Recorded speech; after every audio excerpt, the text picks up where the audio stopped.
Bonjour Alain, bonjour à tous. J'espère que votre semaine s'est bien passée. Il y a eu certainement des jours avec et des jours sans. Une invariable, une constante demeure, la grâce de Dieu a été permanente à votre égard, à mon égard également, et bien pendant cette semaine.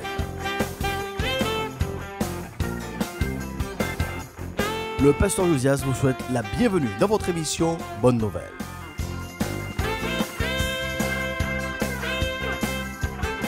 Dans cette session, je partagerai avec vous la bonne nouvelle du retour de Jésus. Les déclarations du Christ sont explicites en Jean 14, versets 1 à 3.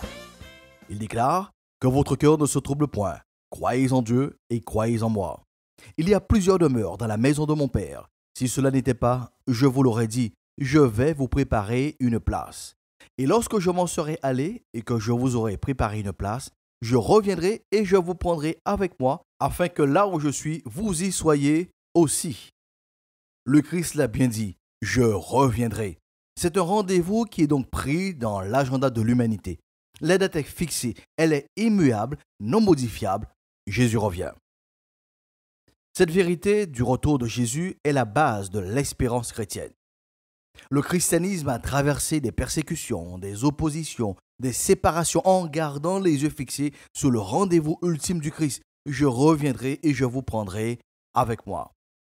Il est intéressant de souligner que le Christ débute sa déclaration en proclamant une parole de paix, en cherchant donc à rassurer. Que votre cœur ne se trouble point, dit-il. Que votre cœur ne se trouble point, croyez en Dieu et croyez en moi. Sans faire donc de jeu de mots, Dieu seul sait comment les temps que nous vivons sont troubles, comment ces temps sont incertains. Il devient de plus en plus compliqué de se projeter sur le long terme, tant la visibilité devient opaque, obscure. Chers amis, recevez pleinement cette parole du Christ, que votre cœur ne se trouble point. C'est l'équivalent de « la paix soit avec vous ». En ces temps où les repères vacillent, le Christ demeure inébranlable. Il faut aussi rajouter que le Christ a aussi dépeint les temps qui précéderont son retour. Prenons par exemple le passage de Matthieu chapitre 24, où il est dit « Comme Jésus s'en allait au sortir du temple, les disciples s'approchèrent pour lui faire remarquer les constructions. Mais il leur dit « Voyez-vous tout cela? Je vous le dis en vérité, il ne restera pas ici pierre sur pierre qui ne soit renversée. » Il s'assit sur la montagne des Oliviers et les disciples vinrent en particulier lui faire cette question. « Dis-nous quand cela arrivera-t-il et quel sera le signe de ton avènement et de la fin du monde? » Jésus leur répondit « Prenez garde que personne ne vous séduise, car plusieurs viendront sous mon nom, disant « C'est moi qui suis le Christ », et ils séduiront beaucoup de gens. Vous entendrez parler de guerre et de bruit de guerre. Gardez-vous d'être troublés, car il faut que ces choses arrivent, mais ça ne sera pas encore la fin. Une nation s'élèvera contre une nation et un royaume contre un royaume, et il y aura en divers lieux des famines et des tremblements de terre. Tout cela ne sera que le commencement des douleurs. Alors on vous livrera au tourment, et l'on vous fera mourir, et vous serez haïs de toutes les nations à cause de mon nom. Alors aussi plusieurs succomberont, ils se trahiront, se haïront les uns les autres. Plusieurs faux prophètes s'élèveront, et ils séduiront beaucoup de gens. Et parce que l'iniquité sera accrue, la charité du plus grand homme se refroidira. Mais celui qui persévérera jusqu'à la fin sera sauvé.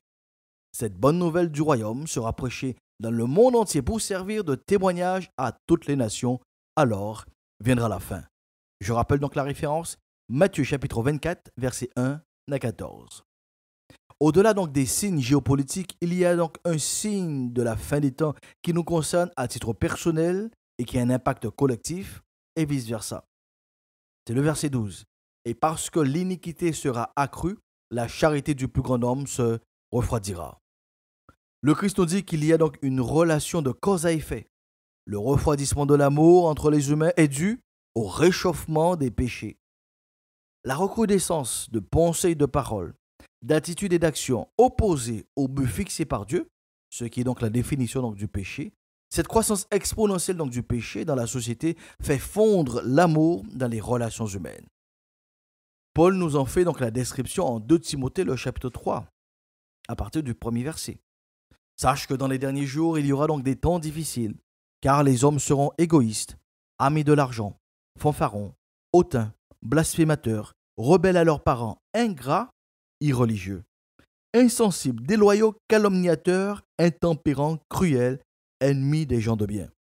Traites, emportés, enflés d'orgueil, aimant le plaisir plus que Dieu, et en l'apparence de la piété, mais reniant ce qui en fait la force. Éloigne-toi de ces hommes-là. 2 Timothée, chapitre 3, versets 1 à 5. C'est au milieu de ces jours difficiles que la promesse est donc faite. Le Christ reviendra, Jésus revient. 2020 a été une année exceptionnelle en matière d'imprévision, de modification, d'incertitude. S'il y a une année où l'homme a dit consciemment « si Dieu veut » ou inconsciemment aussi « si Dieu veut », c'est bien en 2020. Pourtant, cette année trouble ne remet pas en question le calendrier divin, le jour fixé par Dieu pour le retour de Jésus. C'est pour cela que le Christ lance cette invitation « Croyez en Dieu et croyez en moi » ou « Ayez foi en Dieu, ayez foi en moi ». Chers amis de l'émission Bonne Nouvelle, en ces temps troubles, le seul rendez-vous qui est d'une certitude immuable, c'est le retour du Christ. Il y a certainement des personnes qui veulent poser la question « Pasteur Josias, sur quoi vous appuyez-vous pour affirmer la certitude du retour de Jésus ?» Madame, monsieur, Dieu n'est point un homme pour mentir, ni un fils de l'homme pour se repentir. Ce qu'il a dit, il le fera. En parlant de ce qu'il a dit, dès le livre de la Genèse, Dieu a pris l'engagement de porter une solution au problème du péché en prenant donc cet engagement d'envoyer son Fils sur la terre. Au travers des siècles, les prophéties ou les déclarations annonciatrices sur le projet se multiplient de plus en plus. Et au temps marqué, comme dit Paul, oui, au temps marqué, Dieu a envoyé son Fils, né d'une femme. La promesse faite s'est accomplie par la venue du Christ, sa vie sur la terre, sa mort et sa résurrection. De plus, la vie du Christ est relayée au travers de plusieurs fêtes chrétiennes chaque année. Et il a dit qu'il l'enverrait, il l'a envoyé, il a tenu parole. Cela se résume donc à Jean 3, verset 16. Car Dieu a tant aimé le monde qu'il a donné son Fils unique, afin que quiconque croit en lui ne périsse point, mais qu'il ait la vie éternelle. En synthèse, les signes précurseurs de son retour se concrétisent notamment au travers de la déchéance du caractère de l'homme. La première venue s'est accomplie à la lettre. Nous en sommes les bénéficiaires. En Marc 13, verset 31, Jésus déclare « Le ciel et la terre passeront, mais ma parole ne passera point. » Tout passe autour de nous. Seule la parole du Christ demeure éternellement. Chers amis, nous poursuivrons notre réflexion sur le retour de Jésus dans une prochaine session. En attendant, je vous invite à vous préparer, à prendre toutes les dispositions pour être debout pour le jour du Seigneur, le jour J où il reviendra. Oui, je parle bien d'une préparation, car comme pour tout voyage, quand vous avez réservé votre billet d'avion pour un voyage bien précis, vous prenez toutes les dispositions pour être à l'heure à l'aéroport et faire en sorte à ce que vous ne ratiez pas le vol du jour J. Il en est de même. Il a fait donc cette promesse. Il reviendra et il nous prendra avec lui afin que là où il est, nous y soyons aussi. Préparons-nous parce qu'il l'a dit et il reviendra certainement. Avec toute l'équipe, nous nous tenons donc à votre disposition au 06 90 92 77 71. Retrouvez également cette session sur la chaîne YouTube du Pasteur Josias. Je m'en vais donc vous souhaiter une bonne semaine avec la paix de Dieu qui inaugure une nouvelle saison.